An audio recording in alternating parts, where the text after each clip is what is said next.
Friends, Basheer ദിന ക്വിസിൽ പങ്കെടുക്കുന്ന വിദ്യാർത്ഥികൾക്കായി സഹായകരമായ ചോദ്യോത്തരങ്ങൾ നോക്കാം. ഈ വീഡിയോ നിങ്ങൾക്ക് ഇഷ്ടമായ ലൈക്കും സബ്സ്ക്രൈബും ചെയ്യണേ. വൈക്കം മുഹമ്മദ് ബഷീർ പ്രസിദ്ധനായത് ഏതു പേരിൽ? ബേപ്പൂർ സുൽത്താൻ. വൈക്കം മുഹമ്മദ് ബഷീറിൻ്റെ ആദ്യ കൃതി പ്രേമലേഖനം 1942 പ്രസിദ്ധീകരിച്ചു. ബഷീർ എഴുതിയ ഏക നാടകം കഥാബീജം.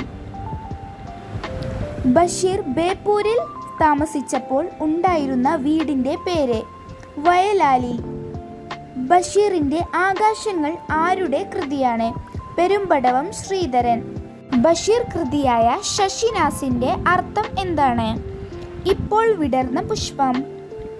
ഭാർഗവി നിലയം എന്ന സിനിമയിലെ ഹാസ്യ നടൻ പത്മദലാക്ഷൻ പ്രസിദ്ധനായ പേര്? കുതിരവട്ടം പപ്പു. ബഷീർ തൻ്റെ ദുരന്താനുഭവങ്ങൾ നർമ്മം കലർത്തി വിവരിച്ചിട്ടുള്ള കഥ ജന്മദിനം. ബാല്യകാലസഖിക്ക് അവതാരിക എഴുതിയത് ആര്? MP പോൾ. ബഷീറിൻ്റെ മകൾ ഷാഹിന കഥാപാത്രമായി വരുന്ന നോവൽ മാന്ത്രിക പൂച്ച. പട്ടം താണുപിള്ളയെ പരിഹസിച്ച് ബഷീർ എഴുതിയ ഏകാന്ത നാടകം പട്ടത്തിൻ്റെ പേക്കിനാവ്. ചോദ്യോത്തര രൂപത്തിൽ രചിച്ചിട്ടുള്ള ബഷീർ കൃതി നേരും നുണയും. ബഷീറിൻ്റെ പ്രകൃതി സ്നേഹം പ്രകടമാക്കുന്ന കഥ തേന്മാവ്.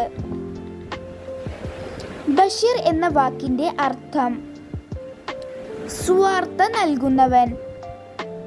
ഉപ്പുപ്പാൻ്റെ കുയ്യാനകൾ എന്ന പുസ്തകത്തിന് മറുപടിയായി EM അഷ്റഫ് രചിച്ച കൃതി ബഷീറിൻ്റെ ഐരാവതങ്ങൾ. മതിലുകൾ എന്ന സിനിമയിൽ ബഷീറായി അഭിനയിച്ചത് മമ്മൂട്ടി.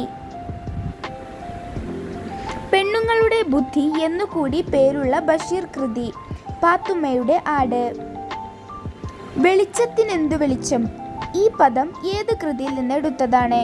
ഇന്റുപ്പൂപ്പ കുരാനുണ്ടാർന്ന്. ബഷീറിൻ്റെ മതിലുകൾ എന്ന നോവൽ ചലച്ചിത്രം ആക്കിയ സംവിധായകൻ അടൂർ ഗോപാലകൃഷ്ണൻ.